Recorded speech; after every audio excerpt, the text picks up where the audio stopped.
Okay, so what is this sense of violence, this attempt to regain humanity? How is it that we can talk about violence, according to Freire, in terms of the use of violence as an attempt, and justifiable and moral attempt, to regain humanity?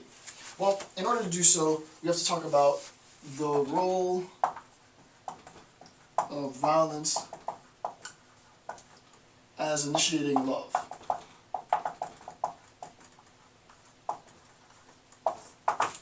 Role of violence as initiating love. Okay, so the first thing is that the reaction to violence of the oppressor, right, the reaction, this, of violence of the oppressor, so this reaction because of this violence, the reaction of violence of the oppressor is met with an act which, and this is a quote, is, quote, met with an act which is always or nearly always as violent as the initial violence of the oppressor. This act of violence, this act of self-determination, the prevention of self-determination, subordination, subjugation, is almost always met with an equal level of violence. He says specifically, an act which is always or nearly always as violent as the initial, first, and this would obviously be number 4, right? This act of violence is almost always met with an equal amount of violence, right, of the oppressor. The act of responsive violence, right, this act of responsive, and he doesn't use the word responsive, I'm using the word responsive, but it's a good way to sort of articulate, so we're not just saying the same word violence and getting confused.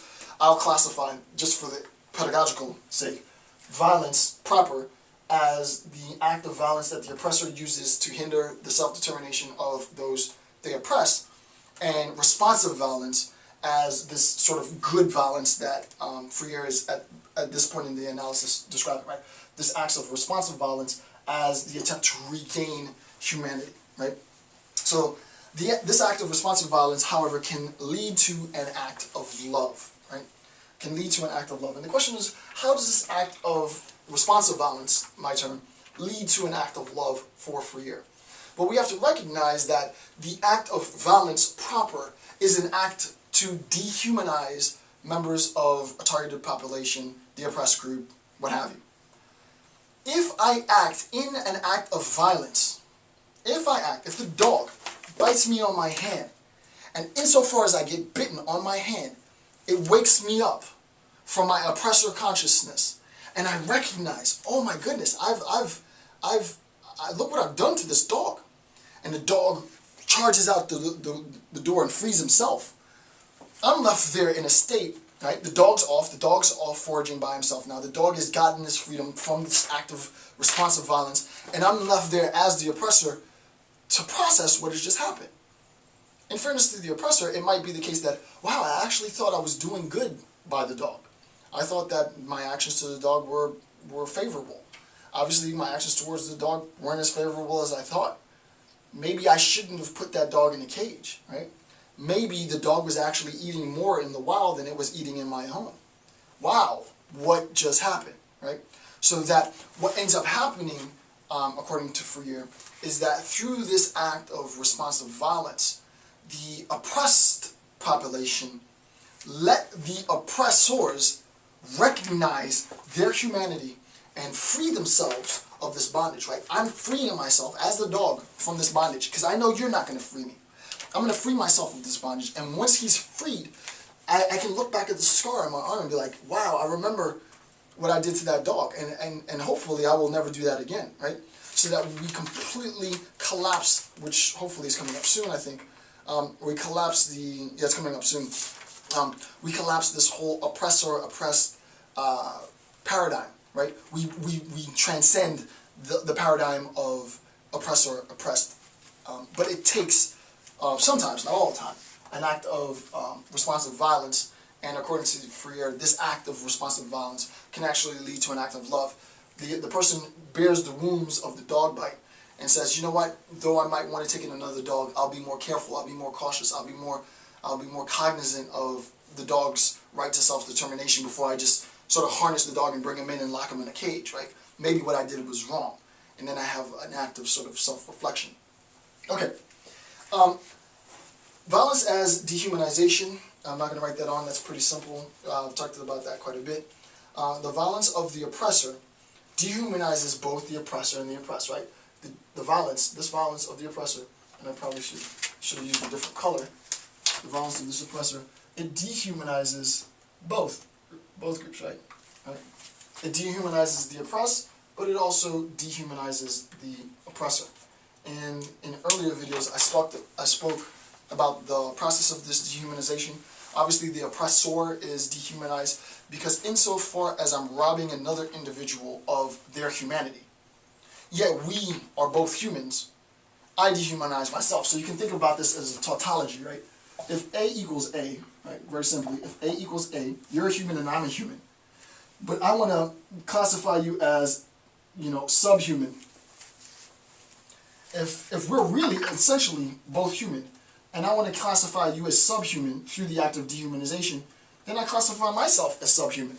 Because we can't have this state of affairs. This is not possible, right? So what ends up happening is we're both human beings. I dehumanize you. I say that you're subhuman, and therefore I'm also dehumanized. It's pretty simple. So the dehumanization of the oppressed population is also an act of dehumanization for the oppressor population. Okay, the responses, this next point is pretty interesting, right? Because there are responses to violence as an act of humanization, right? And the question is, how is the oppressor, right? How is the oppressed class, the class that has the power that subjugates others, how is the oppressed class going to respond to this response of violence? How is the oppressed class going to respond to this revolution, right? How are they going to respond? So, the violence of the oppressed, right? We can ask ourselves, well, the nature of the violence of the oppressed is that their violence is understood in terms of an attempt, a fundamental attempt to limit their self-determination. We don't want them to be able to make decisions for themselves. We want to make the decisions for them, and we want them to decide based on what we've already pre-selected for them. Fair enough. Serve as a condition. This serves as a condition for the possibility of humanity, right? Insofar as the oppressed, members of the oppressed population revolt against the oppressors, right, and their violence with responsive violence,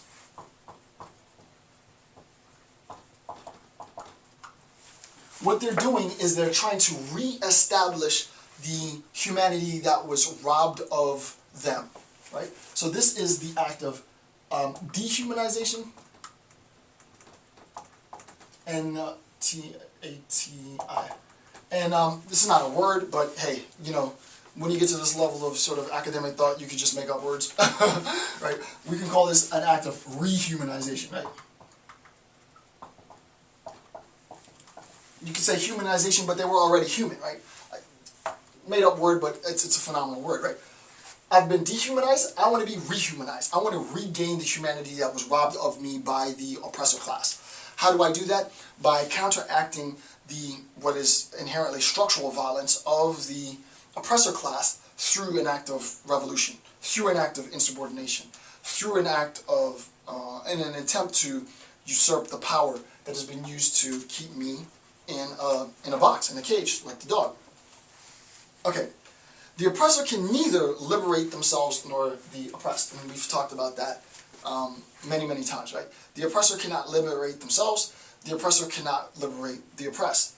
The liberation of both the oppressor and the oppressed is, paradoxically, but I think rightfully, the role and responsibility of those who are oppressed. The dog frees both himself by running out and biting the owner from the confines of that cage, from the limitations of whatever provisions that the master was furnishing the dog with. But insofar as he frees himself, he also frees the master. Because hopefully it's the case, and Freire would argue sort of optimistically, and I think he's right, that it is the case, that the next time the master looks out into the field, he's not thinking about dominating one of those animals. He's thinking about, wow, there's something that I share with this, right?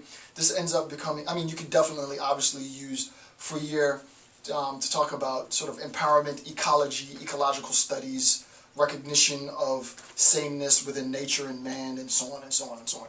There's very, very wide-reaching implications of his conceptual account.